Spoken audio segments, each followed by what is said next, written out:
In our last time we were together, we talked about this sort of notion of line integrals, which is saying, well, it's sort of like a one-dimensional integral, like the integral from a to b of f of x dx we saw in Calc 1. But now we're going over some sort of a curve, maybe in 2 dimensions or 3 dimensions, and we're doing an integral. At the end, we looked at some sort of special types of integrals. And these were the integrals that had the form, the integral of some function times dx plus some function times dy, and we integrate along the curve. Now, at first glance, these look like they could be challenging things to integrate. But here's the beautiful thing. These are actually really cool and simple to integrate once you understand a couple of basic principles. So if we're given a curve, so in particular, we're thinking of our curve as our parameterization, say x of t, y of t, if we're in 2 dimensions. And I want to integrate along the curve, and I'll just make up something for right now. X squared y dx plus y dy. Okay, let's say this is what I want to integrate. And I should say, of course, to do this completely, I also need to say when do we start and stop. So I have a range for t. T goes from a to b.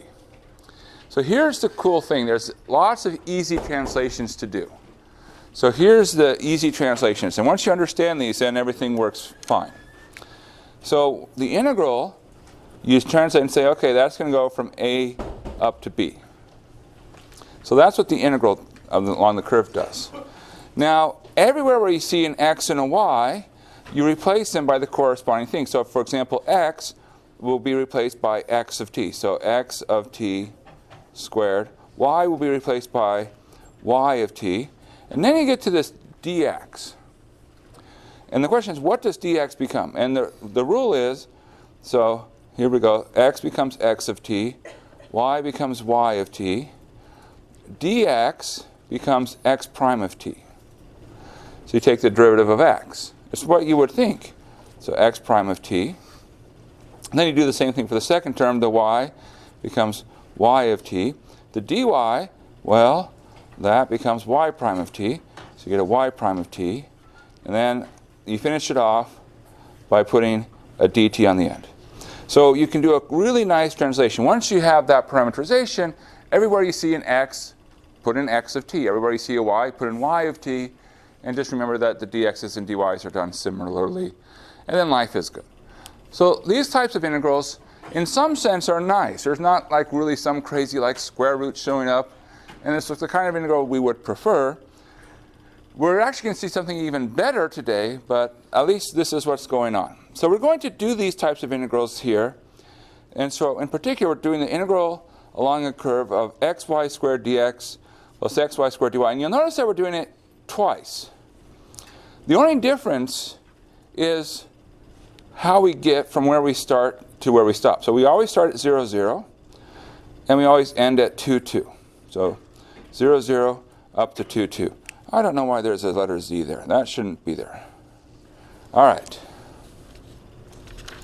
So how do we do this problem? Well, step 1 is we have to have our parameterization. Now, if we look at the first one, we might think, well, that's going to take a long time. Unless we say, don't think of it as a single curve, but think of it as sort of a C1 and a C2. C1 being the curve that moves horizontally, and C2 the one that moves vertically. Because you're allowed to do that. If you're integrating along a curve, you can break the curve up into smaller parts, and then you can say, well, each part, that's more manageable, and so I can do that, and I can succeed. So let's talk about this first curve that's moving horizontally. What's true about places on this curve? Points on this curve.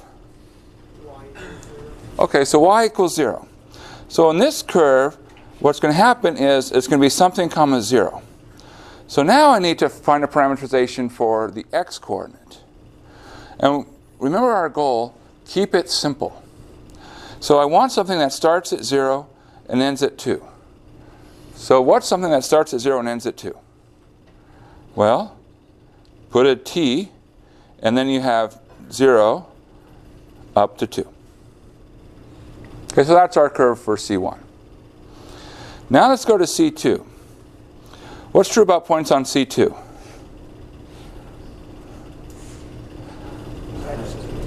X is always 2.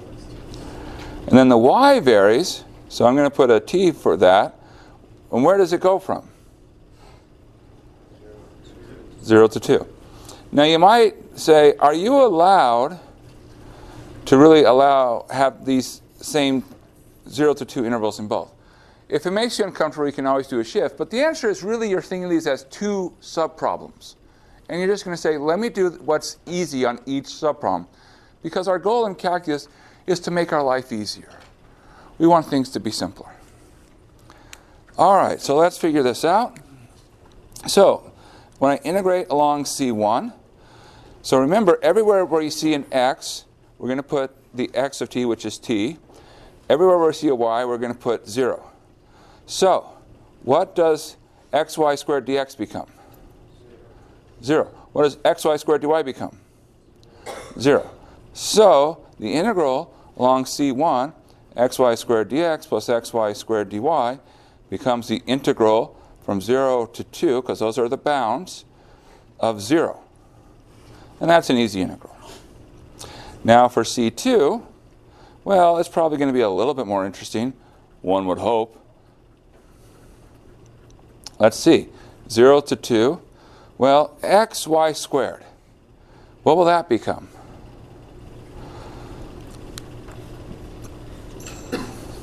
So it'll become 2t squared times derivative of x, which is 0. So the first term will be 0. Plus the next term, again, 2t squared times the derivative of the y entry, which is 1. So plus 2t squared times 1. And this will be dt. So this is also not a hard integral. That's 2/3 t cubed, evaluated from 0 to 2.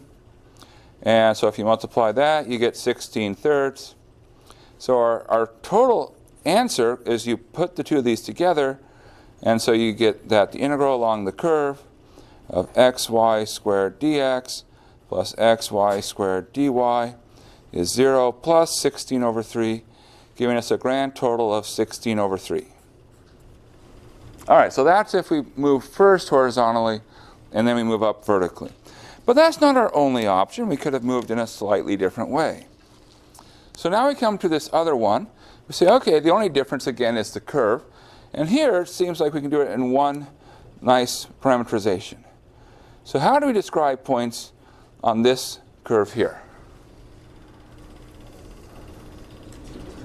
Yeah, t comma t.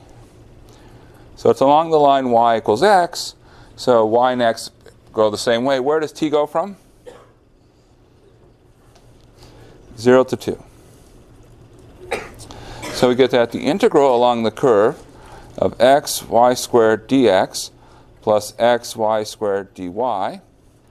Well, everywhere I see an x, I put a t. Where I see a y, I put a t. So a t, and then there's a t squared.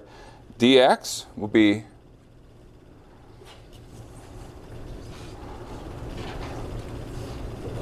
be 1 plus x y squared dy, derivative of y, still 1. And whoops, I forgot to do my bounds. It shouldn't be c, it should be 0 to 2. All right, and there we have that's the integral dt. So what does this become?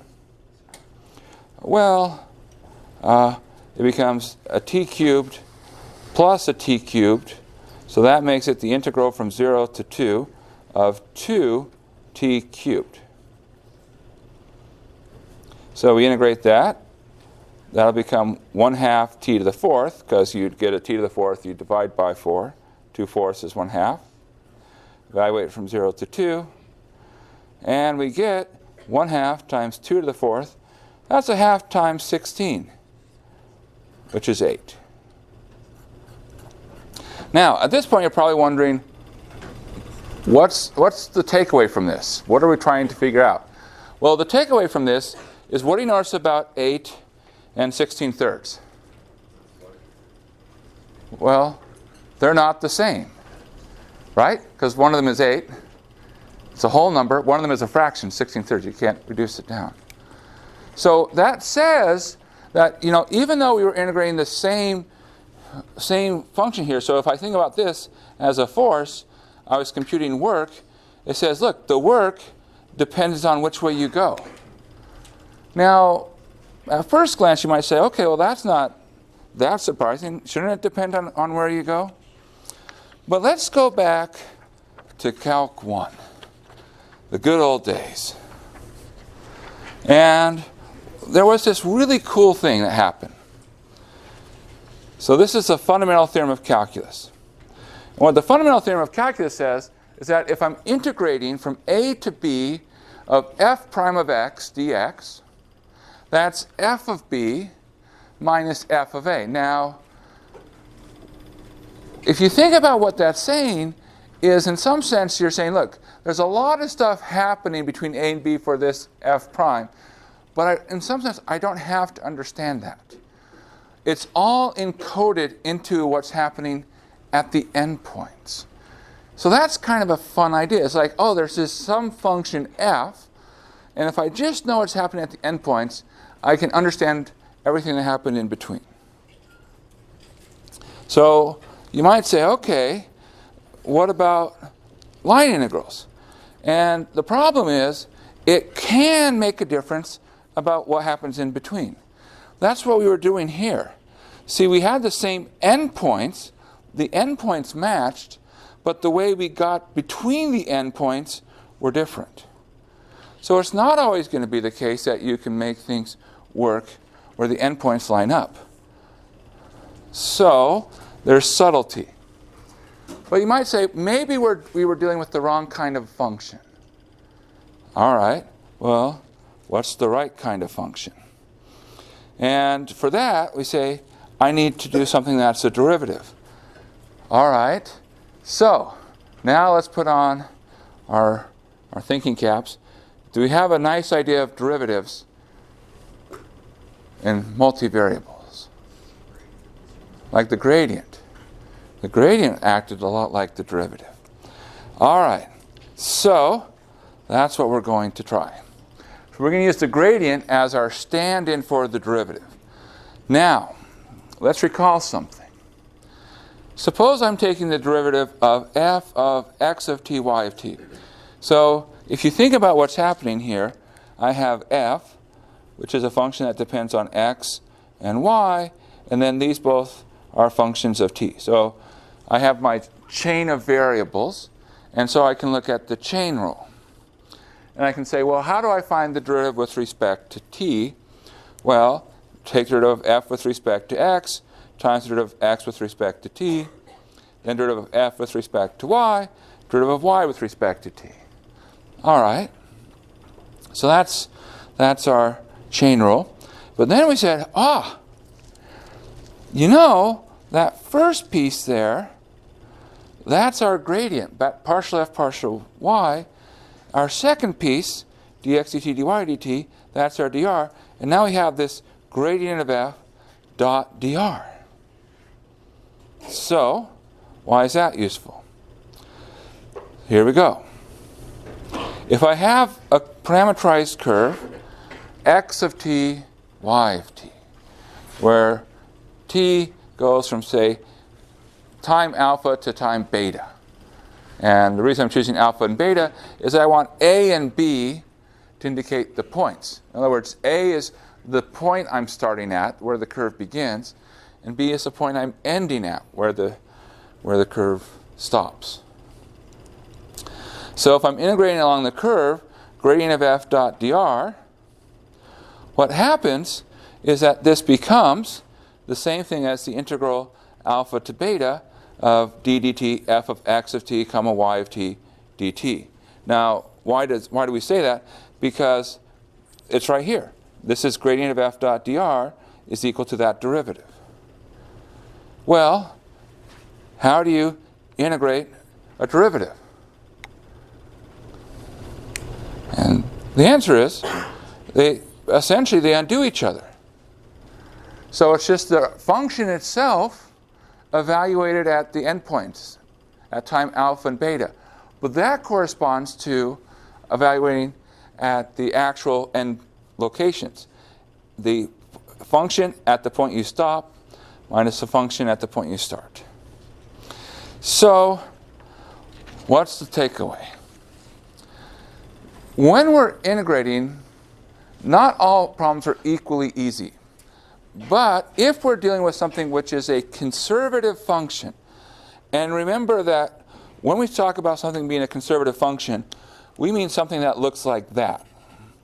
So in other words, it's the gradient of something. So if I have something which is a gradient, and I'm trying to do this integral, gradient of f dot dr, then life is good. I just need to find what we called that potential function. So f was the potential function. And once I found that potential function, I can evaluate it at the endpoints. Now there's two kind of beautiful ideas going on, and it's good to understand both. So idea number one says, aha, if I have a curve where I'm integrating something which is a gradient, I can just find the f and I evaluate the endpoints and life is good. So that's idea number one. But what if I'm having a hard time finding that function? Well, the answer is, now all I care about are the endpoints. And if all I care about are the endpoints, let's find a better curve. So choosing a better curve will help us find an easier way to do our integration. You see, no longer do we have to be beholden to the curve we're given. We can choose the curve that we want. So let's do some examples. Any questions before we do our examples? All right. So remember, we want something which looks like a gradient.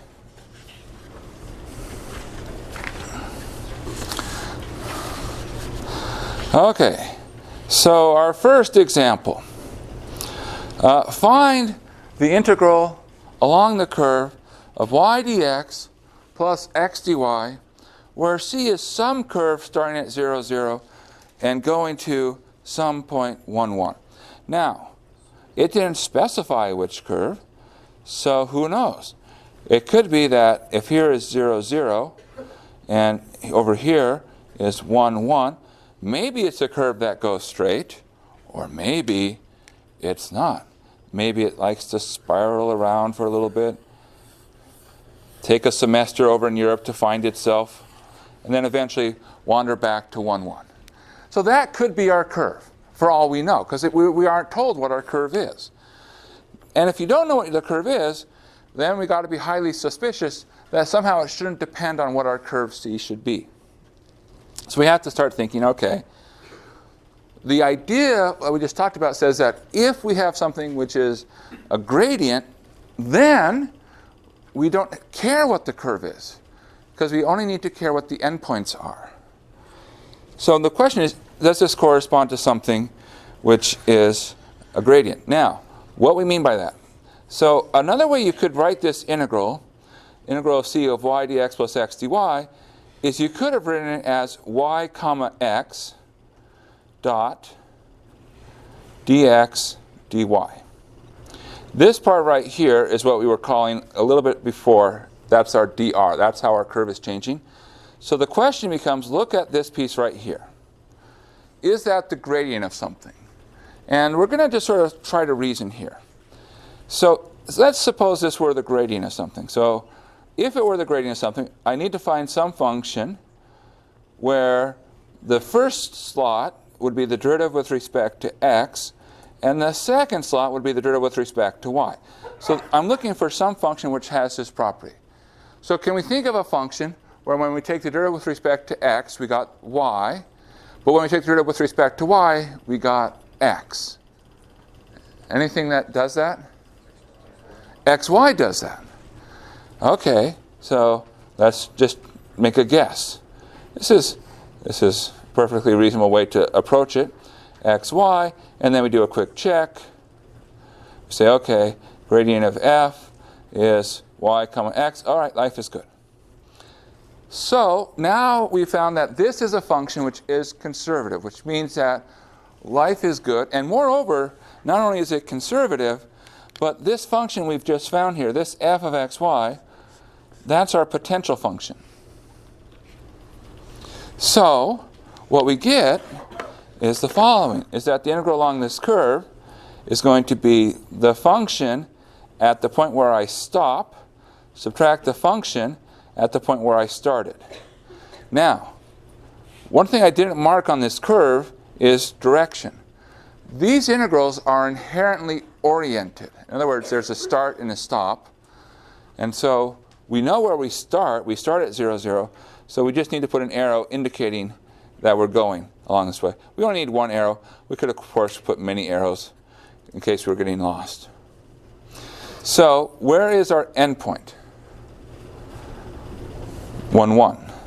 So it's the function at the endpoint. Subtract, where's our starting point? 0, 0. So the function at the end minus the function at the start. Pay attention. Sometimes we like to play games and be like, oh, let's make 1, 1 the start and 0, 0 the end. So just remember, what's the start, what's the end? Well, last thing, we plug 1, 1 into our function. What do we get? 1. We plug 0, 0 into our function. We get 0. And therefore, our answer is 1. And that's regardless of which curve we picked. So yes, if we actually did integrate along this curve, however horrendous that integral might look initially, it would come out to be a very nice, clean answer. It would come out to be 1. All right, let's do another example. Find the integral along the curve of x squared dx plus y squared dy for the curve shown below, which starts and ends at 4, 0. So there's this little point right here, it's shaded. This right here is the point 4, 0. So that's where we're going to start and stop. Now, we haven't actually explicitly said what that curve is, but again, we're going to put on our, let's hope that this function is conservative and see what happens. So in this case, what do we look for? Well, this x squared, that should be the first part of the gradient because it's attached to the dx. And the y squared would be the second part.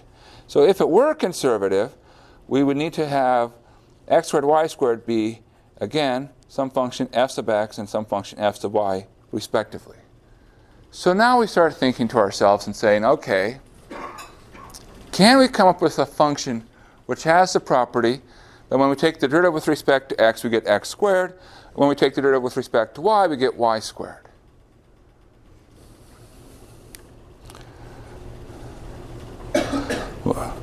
We'll make a guess.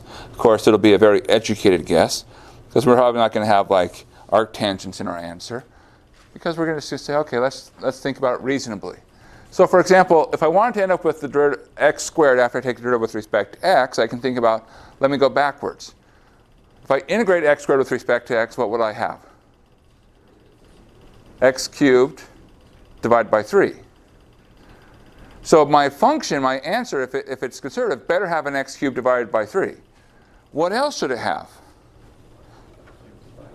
A y cubed divided by 3. Now, how do I put those two together? Yeah, I should add them. I want to be careful because if I were to multiply them, I'd get into trouble. So let's just check to see if this works.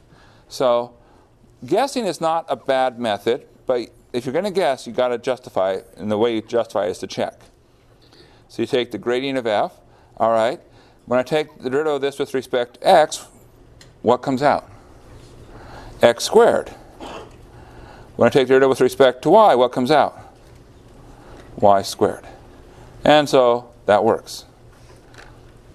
So again, this is another conservative integral, which means I only need to know what happens at the endpoints. Okay, well, what does that say? Well, that says that the integral along the curve of x squared dx plus y squared dy is going to be this potential function at the initial point, 4, 0, minus the potential function at the potential function at the endpoint, minus the potential function at the starting point. Well, what is that going to turn out to be? It's going to turn out to be 0. Now you notice at the end, I didn't even need to know what the potential function was. As long as I knew it existed, life is good. Because there's something going on here where the start is equal to the stop. Okay, so just a little note here. If I have a curve which is closed is another way of saying the starting point equals the stopping point, then the integral along the curve of gradient of f dot dr equals 0. Now that's because we can see here you take the function at the end minus the function at the start, and of course they zero out. But another way to think about it is to remember, look, it doesn't really depend on what my curve is, because I can modify my curve to fit my situation. So what's another curve that starts at 4, 0 and ends at 4, 0? Yeah. Another curve that does it is this curve right here. Now you probably think, Steve, you didn't draw anything. No, I did. See, I drew it right there. It's the curve that starts and stops. It doesn't move. That curve is perfectly valid in terms of connecting the start and stop points. So you can modify the curve, and therefore you can modify it down to a single point, and so nothing happens. So we know that conservative functions are nice. How do we know if we have a conservative function? There's a really simple way to do it, is we know what a conservative function has to be. It has to be a gradient. So it has to look like, again, something where the first entry is the derivative with respect to x, second entry is the derivative with respect to y. You say, well, if that's true, suppose I took the first entry and I took that derivative with respect to y. And if you did, well, that would be f sub x with respect to y, which is f of xy. That second order derivative. And on the other hand, if I took the derivative with respect to x, well, that would be the derivative of f sub y, take that with respect to x, that's fyx.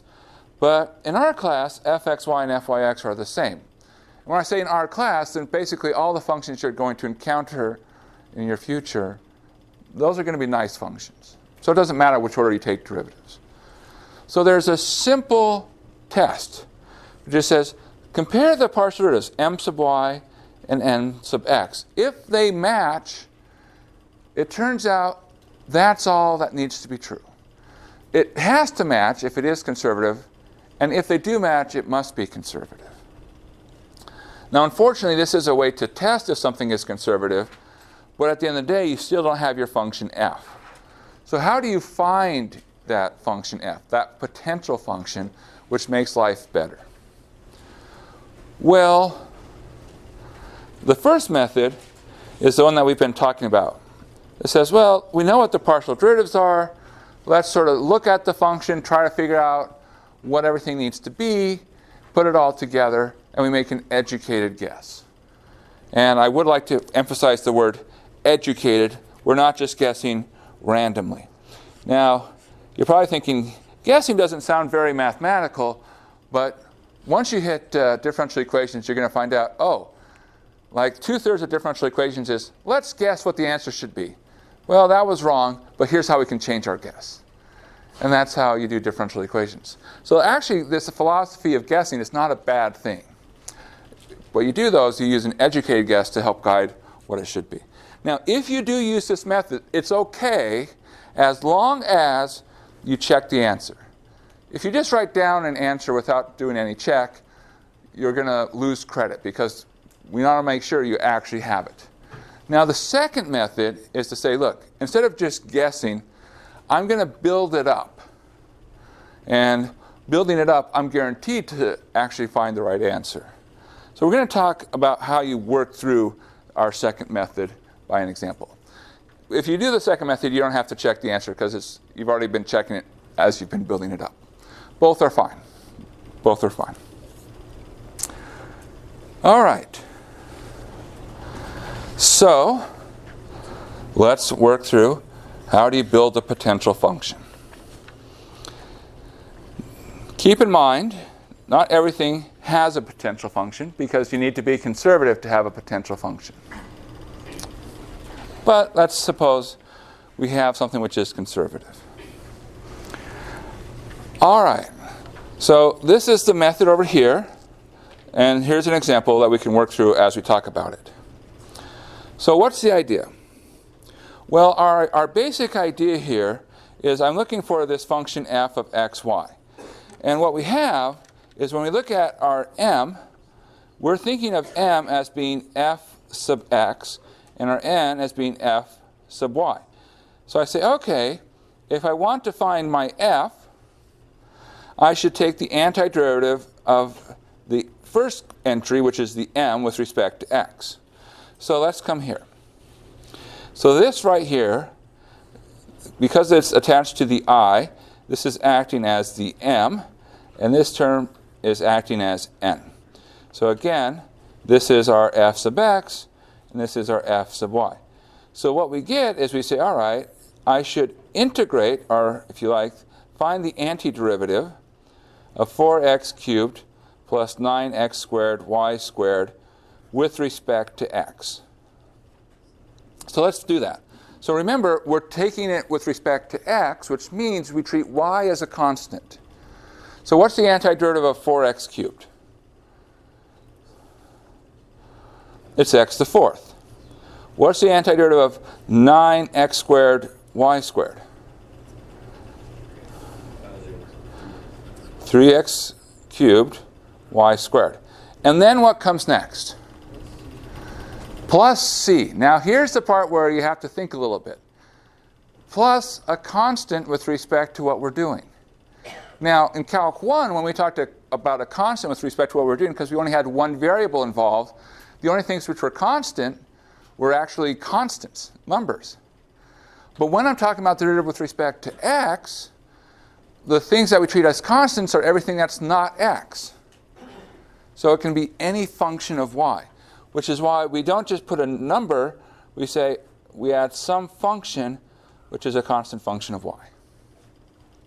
All right, so now we have what our function f looks like. It has to have the form x to the fourth plus 3x cubed y squared plus stuff which only depends on y. And now we say, okay, cool. We've captured f. Well, almost. You've got this part c of y. So now we go to the next steps. It says, well, what's true? Well, if this is in fact f, let's take f sub y. So I'm going to go through and take the derivative of what I just found. Derivative of x to the fourth with respect to y? 0, because there's no y. The derivative of 3x cubed y squared with respect to y? 6x cubed y. Derivative of this function c of y with respect to y? C prime. Okay, so this would be what the derivative of f with respect to y is. But what else do we know is the derivative of f with respect to y? Yeah, our second term here, n. So this has to be matching with 6x cubed y plus 6y to the fifth. Okay, so now what we have is we stare at this and say, all right, let's simplify. We have two things which are equal to each other. What happens?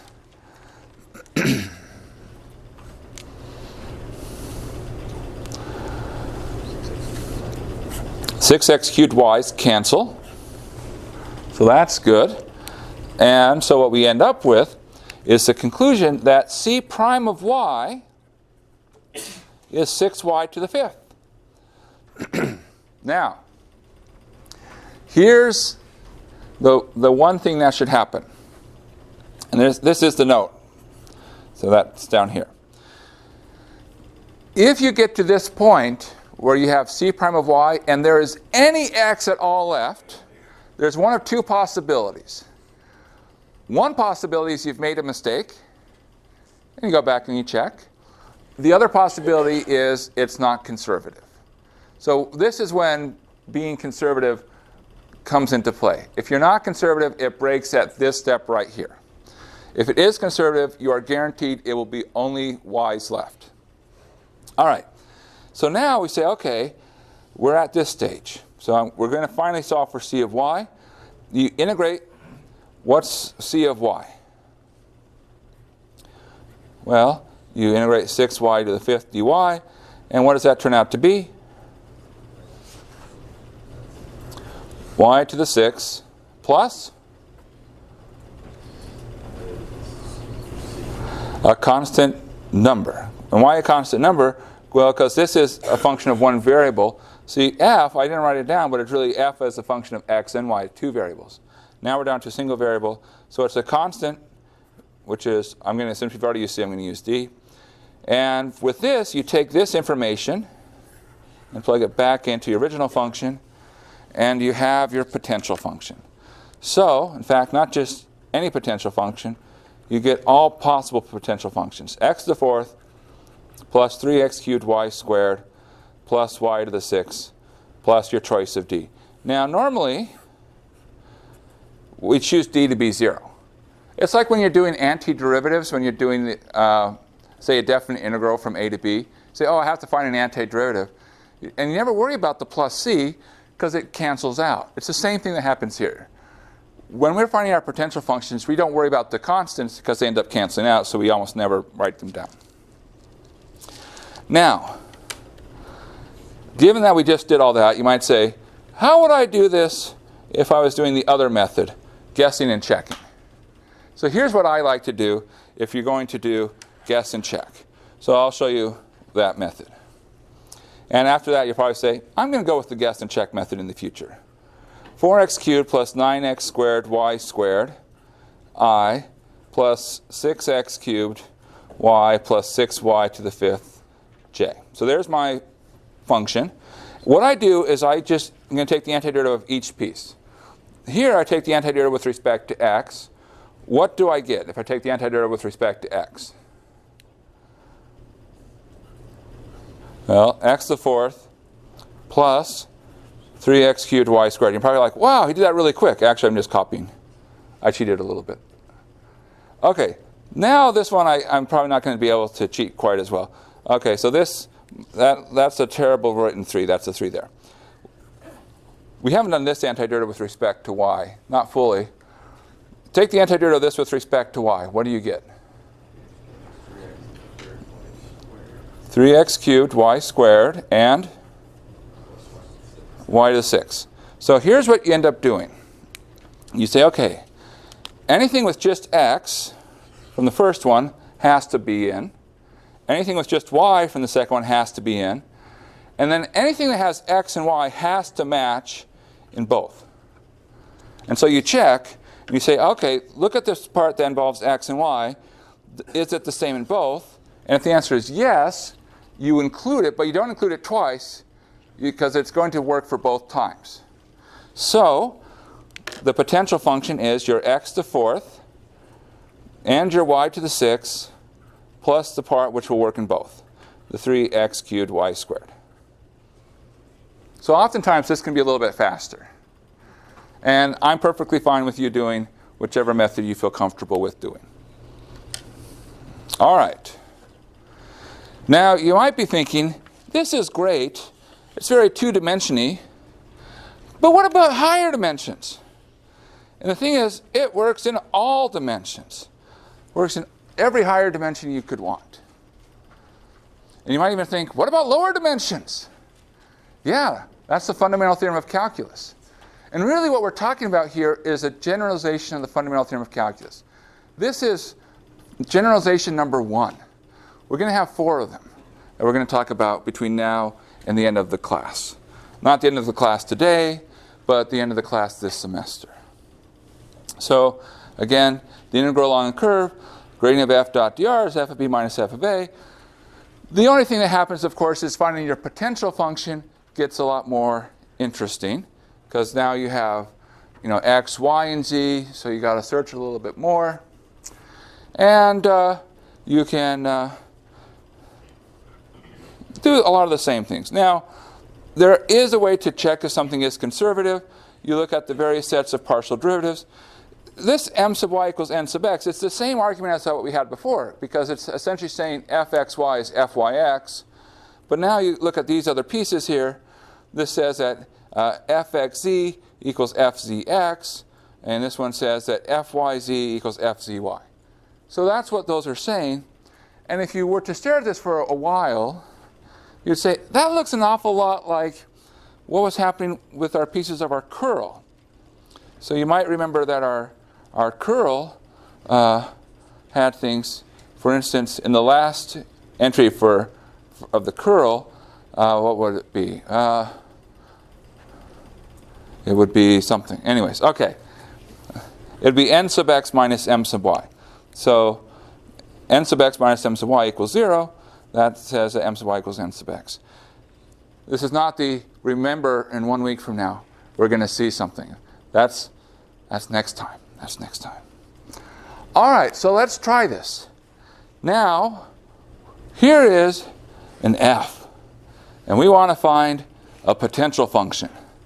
In the interest of time, why don't we do our sort of educated guess and check method? All right? The same process of building up works, and later on today I'll repost and record an example. But let's come here. So we have 3 pieces. This part, if it is a potential, that's our f sub x. This is our f sub y. And this would be our f sub z. So, take the integral of f sub x, take the integral of that part with respect to x. What do you end up with?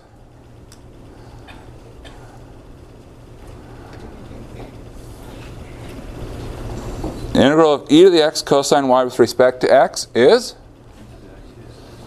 e to the x cosine y. Integral of yz with respect to x is xyz. All right. So that says that from the first entry, we know that our function has to have these pieces. Now let's go to our next entry. And this was with respect to y. So we integrate each of these pieces with respect to y. Integral of xz with respect to y? xyz.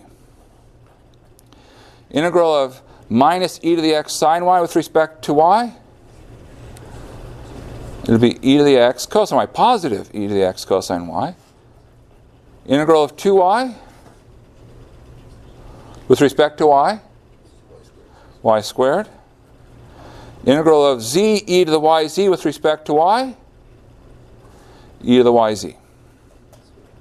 Okay, so that's our second thing. So it says, okay, because I know what the derivative looks like with respect to y, my original function has to have these pieces in it as well. Now we come to our last part, and we say, okay, fz. So we're going to integrate with respect to z. Integrate the first term with respect to z. Integral of xy with respect to z is xyz. Integral of y e to the yz with respect to z,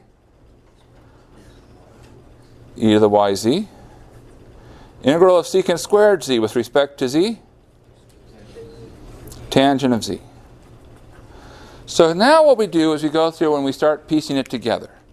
We say, all right, what is our function f going to be? Well, anything that has multiple variables has to show up in each slot. So for example, e to the x cosine y, that's got to show up both when I did x and y. And I check, well, there's e to the x cosine y, e to the x cosine y, so that's good. So okay, we're going to add that in. This next term, xyz, how many times does that need to show up? It has to be in all the slots, because it has every variable. And it's in all the slots. And therefore, it's good to go. xyz. Okay, our next thing, y squared. Well, it just needs to be in the y slot, because it only has y. All right, so it's there. We'll add it. All right, next thing up, e to the yz. Well, where should that be? It should be 2 slots. Derivative with respect to y and derivative with respect to z, and it's both places. So that's good.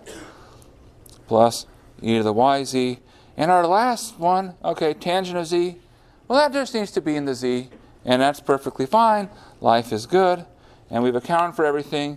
And so there is our potential function. All right. Now, you should, of course, check. But I do want to say that there's another example here, and I just want to make sure we talk on this one. It's just too good not to talk about. All right. So, there is a possibility that maybe you have a conservative function, but you're having trouble finding the potential function. So what can you do in that case? And the answer is, you can look for a better curve. Now you might say, but what makes a better curve? How do I know if I'm working with a better curve? Well, good question. We'll talk about that in a little bit here. So I have this curve that looks like cosine t, 2 sine t, where I go between 0 and pi halves. Now, if I covered up the 2, cosine t, sine t, what is that doing? Yeah, the 2 is without the 2 it's a circle. With the 2, what's happening is I'm stretching in the y direction. So what ends up happening is it becomes an ellipse, or at least a quarter of an ellipse. So this is my current curve C. I start at 1, 0, I end at 0, 2. Now I have this function, and I'm trying to integrate along this curve, y squared of arctangent of x cubed y to the 6 plus y e to the x plus 2x y arctangent x cubed y to the 6 plus e to the x. And that's the first term is dx, second term is dy. And we're like, all right, our best hope is that if this is a conservative function. So let's test. What's the test? Well, come to the first one and take the derivative of this with respect to what? Take the derivative with respect to y. So product rule, that would be 2y times this arctangent of x cubed y to the 6 plus y squared, and the derivative of arctangent, 1 over 1 plus x cubed y to the 6 times the derivative, and that's being squared, times the derivative of x cubed y to the 6 with respect to y, which is x cubed times 6y to the 5th. And then derivative of y e to the x with respect to y will be e to the x. All right? Now go to your second one. And here we're going to take the derivative with respect to x. So product rule. Derivative of 2xy, well that's 2y arctangent x cubed y to the 6 plus 2xy times 1 over 1 plus x cubed y to the 6 squared times the derivative of x cubed y to the 6 with respect to x, which will be 3x squared times y to the 6. And then derivative of e to the x is e to the x. Now if you look at this, and you really want this to be true, because if it's conservative, we've got options. If it's not conservative, we have no options. And so we want options. We check if things match. Well, some things are easy to spot. E to the x's match. The first terms match. How about the second term? The middle terms. Well, these match. Okay, that's fine. Now what's left? Well, you have a 6. You have an x cubed and a y to the 7th. Down here you get 6, because you have 2 times 3, x cubed, y to the 7th. Which means this is conservative. Now, that's the good news. And at this point you're like, perfect, we know how to deal with it, we just have to take the antiderivatives. Do you know how to take the antiderivative of y squared arctangent of x cubed y to the 6 plus y e to the x? You're probably like, I can do that second part. First part, not so much. And that's deliberate. We got to a point where we'd have a hard time. It's not impossible, but it's hard. So we can't find our potential function in an easy way. So now we say, look, if we can't find our potential function, maybe we can make our life better. Let's choose a better curve. So I need to find a curve that starts here at 1, 0 and ends at 0, 2 and is easier to integrate. So what we look for is we say, okay, what makes things easy? And the most important answer, if you're ever asked the question, what makes things easy in mathematics, the answer is 0. 0 is your best friend. You want to have 0 as much as possible. So, with that in mind, how should we change our curve to go from this point, 1, 0, to that point, 0, 2? What should we do? Follow the axes. So this is going to be our new curve. We'll call it D for new curve. No, that's a terrible name. But okay. So let's just look at this really quickly. And I'm sorry, I'm going to take like 2 more minutes. I just want to finish this example because it's a good example. It's a really cool example. So this curve right here does what? Well, it has something, 0, and I'll say 1 minus t, where 0 less than or equal to t less than or equal to 1. Just because I'm start at 1 and I want to end at 0. And then this curve right here looks like 0, t, where 0 less than or equal to t less than or equal to 2. Now, there is something I could do as well. And, okay, now it's going to be 2.5 minutes. I could alternatively run it backwards. And I could have t, 0, where 0 less than or equal to t less than or equal to 1. But because I run it backwards, what needs to happen to my answer? I flip the sign. So orientation flips signs. Now, let's look what happens on our curves. Along this curve on the bottom, well, what's y? Y is 0, so what happens to this first term? It zeroes out. What happens to the second term? Zeroes out. What happens to that term? It zeroes out. What's left? Is that term e to the x, but it's multiplied by dy, which is 0. So the integral on the bottom is 0. Now that's a really nice thing. It's like, wow, we love 0. Oh, man, I'm sending you a party, sending you an invite to my next party, 0. You're so cool. Okay, on the side. Now what's true on the side is we get what? X equals 0. So let's go through here. Because x equals 0, arctangent of 0? 0. Here you get y times e to the 0 times dx. But what's dx? 0. Here, well, 0 because of x equals 0. Here, 1 times dy. And what is dy? 1. And where does it go from? 0 to 2. So you're integrating 1 from 0 to 2, which is 2. And that's your final answer. So there's a lot of power that comes from choosing a good curve. Okay, let's do another example. Let's see be a curve that joins 0, 0, 0 and 1, 1, 1. So now we're in 3-dimensional space, and you'll notice that C was not specified. So it better be the case that it's actually something we can do. So what do we have? Well, we have this curve, and it's starting here at the origin. That's our 0, 0, 0. It's ending up here at 1, 1, 1, and it's doing something in between.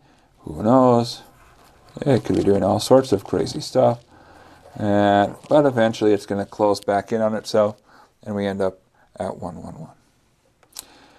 Okay, so odds are pretty good, based on what we've talked about, that this is the kind of problem where we're going to be able to find a potential function, and then we're going to be able to evaluate at the endpoints. So let's work through that process. So if we were looking for a potential function, we'll do it both ways so that we can see sort of how the process unfolds. So remember that this is f sub x, this is f sub y, and this is f sub z. At least if it is the case where it has a potential function, that's what would be happening.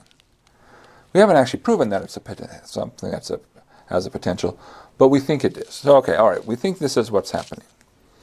So, method 1 is check and guess, right? Or rather, I should say guess and check. So you come here and say, okay, take the integral with respect to x. So if you do that, you'll get x squared y. Integral of z cosine x would be z sine of x. Come to the middle term. Here, integrate with respect to y. So you get x squared y, and then you get e to the z times y. And then here, you get, well, the integral of negative sine y is positive cosine y. Come to the last part, integrate y e to the z with respect to z. That's y e to the z. Integral of 3z squared is z cubed. And integral of sine x with respect to z, well, we treat sine x like a constant, so that would be z times sine x, so that z times that constant. And now we just sort of say, do these all fit together? So remember, they all fit together if anything that only has one variable shows up in just that place. So here, the cosine y and the z cubed. All right, so those are good. If you have two variables, you show up the same way where you have two variables involved. So the x squared y, so that's good, so that's a piece. The z sine x, that shows up the same way in both places. And let's see, e to the zy, that shows up in both places in a consistent way.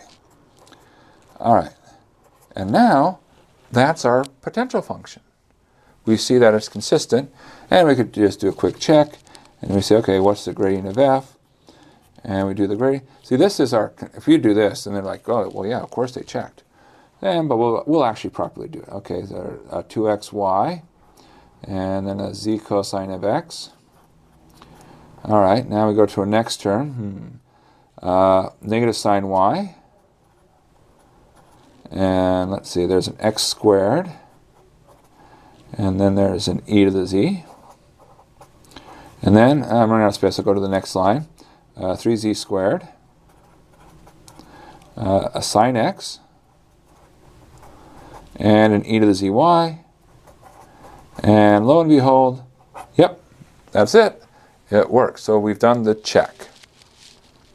And now we finish the problem by saying, okay, this integral will be the function f of x, y, z evaluated from the endpoint 1, 1, 1, and you plug that in, and then you subtract the start. Okay. Now, I guess we didn't actually say which direction we're going. So we're going to go from here, we're going to go to there. All right. So we're going to get f at 1, 1, 1, subtract f at 0, 0, 0. So we plug in 1, 1, 1. So when we do that, well, we'll get cosine of 1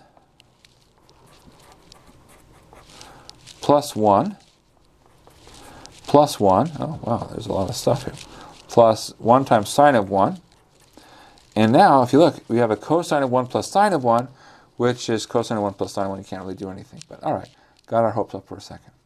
Plus 1 times e to the 1, which is plus e. Now, from this, we're going to subtract, plug in 0. Cosine of 0 is 1. Then 0 cubed, 0 times 0. 0 times sine of 0, e to 0 times 0. Okay, so we're going to subtract 1. So yeah, at least we can cancel off a single 1. So we end up with 1 plus cosine of 1 plus sine of 1 plus e to the 1.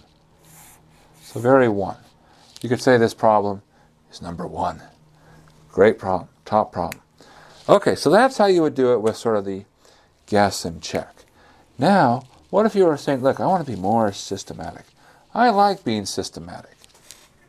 Okay, so we're going to construct f. So essentially, my goal is to get to there. Once you got f, then you're fine. Everything else proceeds the same as before. So here we go. We say, well, if I'm looking for f, I start with the first slot. And the first slot says, what do I look like when I take the derivative with respect to x? So I'm going to integrate 2xy plus z cosine of x dx. Because this is what I get when I take the derivative with respect to x, so integrate with respect to x, I should get my function back. Well, what do we get? Integrate with respect to x squared y plus z sine of x. Now comes the part plus something else. What's the something else? Well, the answer is the something else is going to be whatever is the constant with respect to x. That would be anything which depends on not x. In other words, a function of y and z. So I've gone my f down up to trying to figure out what this part is. So now I say, all right, I just need to figure out what my d part is. So I'm going to go to my next term to help me figure that out. So I get the following. F sub y is what? Well, it's all this stuff, but first I'm going to come to here. F sub y is x squared. That goes away because there's no y, plus, then take the derivative with respect to y of this. It's actually a partial derivative because this depends on many variables. So I'll denote that as d sub y of y comma z. Now that's going to be equal to what f sub y is, namely x squared plus e to the z minus sine y. The x squareds cancel, and that tells us that d sub y of yz is equal to e to the z minus sine of y. So now, to get d, you integrate with respect to y. So d is the integral of e to the z minus sine of y dy, which is e to the z times y. The integral of sine is minus cosine. Yes? No, it's plus cosine. Yes. Ha ha ha. Don't forget, be careful. Plus, now here's the thing. Anything that's a constant. Now, be careful here. We're only a function of y and z. See, when we moved down, originally f was f of x, y, z. Now we're only a function of y and z. So what's a constant? Anything that depends only on z. All right. So let's update f. We've found d, so we have x squared times y plus z times sine of x plus this stuff. E to the z times y plus cosine of y plus e of z. So now we've really narrowed it down. We said, okay, we've almost got f, except we don't know what that part is. But we still haven't used anything about f sub z. So we're going to do that now. What is f sub z? Well, come along. No z here, that's sine of x. Here, it'll be e to the z times y. There's no z there, and then plus the derivative of e.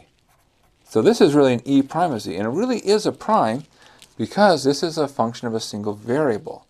So we can go back to our prime notation. That has to match with this. So that's our y e to the z plus 3z squared plus sine of x. Now what do we do? Well, the sine x's cancel, the e to the z times y cancels, and what we're left with is that e prime of z is equal to 3z squared. So that tells us that e, you integrate 3z squared dz, which is z cubed plus a constant number. Okay, but here's the thing. We just pick 0. Because we only need to find an antiderivative, and so I only know it up to a constant, so we pick 0. So that tells us I need to put in e equals z cubed, and putting that in, we get our final answer is this stuff, x squared y, plus z sine of x, plus e to the z times y, plus cosine of y, plus z cubed. And lo and behold, if you compare, you'll see, other than maybe having the order slightly different, all the pieces are there. Now you're probably thinking at this stage, I prefer the first method, which is great. If you like it, do it. But remember, if you do the first method, always check your answer. Because if you don't, we're going to be like, you didn't check your answer. We're going to have to take some points off. So be careful. Be really careful. All right. So what's the moral here? The moral is you're like, these are great. We love conservative functions because it has this nice property that everything works out really well. And at this point, you're probably wondering, okay, what else is nice? We know conservative functions are nice. Is there anything else which is nice? And the answer is no.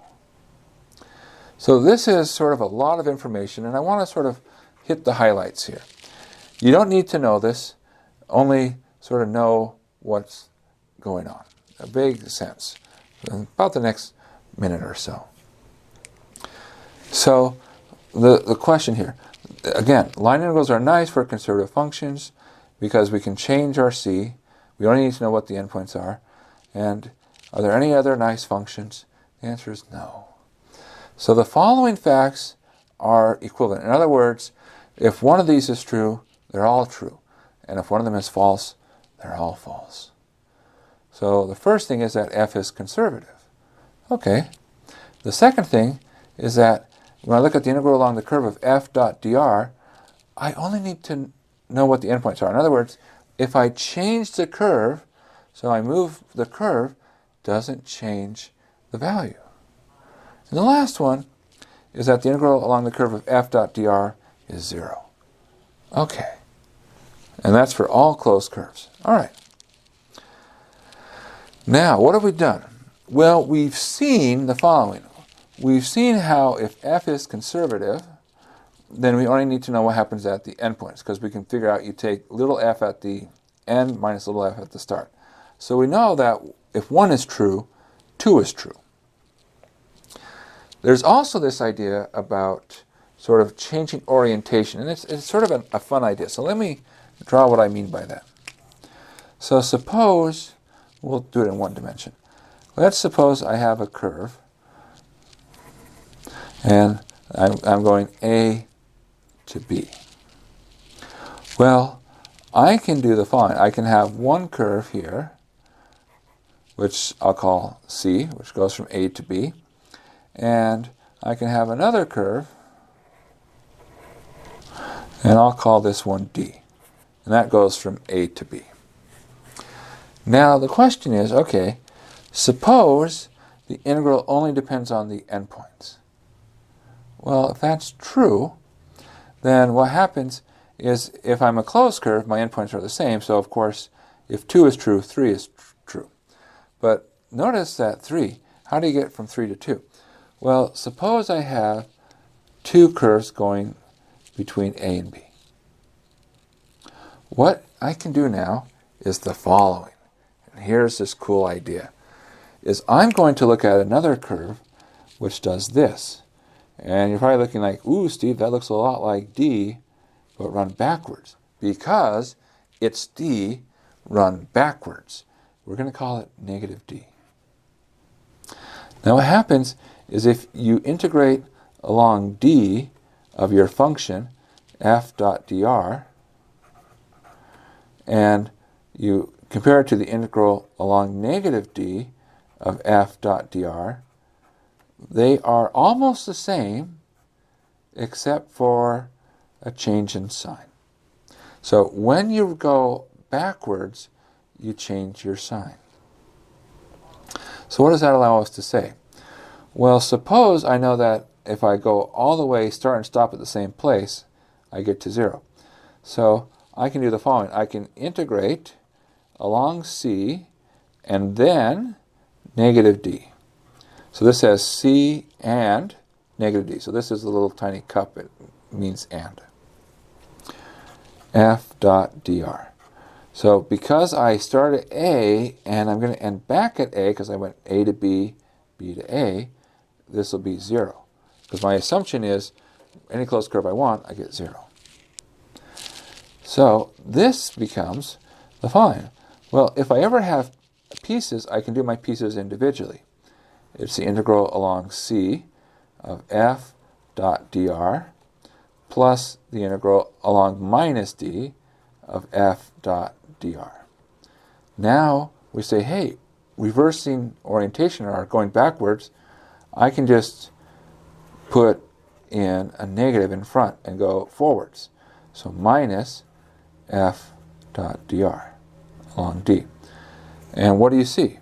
Well, if you look at what we have right now, we have the integral along c minus integral along d is 0, which means that we get the same answer regardless of which one of the two curves we picked. And that's true for any pair. So this is how you prove that if I know I always get 0 for any closed curve, I can show that my integral only needs to rely on the endpoints. So that's how these ideas connect. But now it's sort of the amazing idea, okay, how do you go to number 1? So how do you get from saying, well, look, I only need to know the endpoints to get to number 1? In other words, showing that something is conservative. So the way you show something is conservative is you say, let's find the potential function. And here's how we'll do it. It says, if I want to find the potential function, I pick a point, and usually, let's say we pick 0, 0, and what we do is we take a curve, any curve at all, which goes to x comma y. And we integrate along this curve f dot dr, and what do we get? Well, we get a number. This is a value. And whatever value we get, we say, that's the value of our function. And now you might say, which curve? Aha, here's the key. Any curve. You see, our assumption says, it doesn't matter which curve you pick. You always get the same answer. So this is another way of saying, it's really well defined. No matter what x, y you pick, there's only going to be a single answer, a single number that comes out. So what do we need? Well, we need to take a derivative. So what we're going to do is, let's suppose we want to take a derivative with respect to x. We're going to be clever and pick a good curve. See, we said any curve. Let's pick a good curve.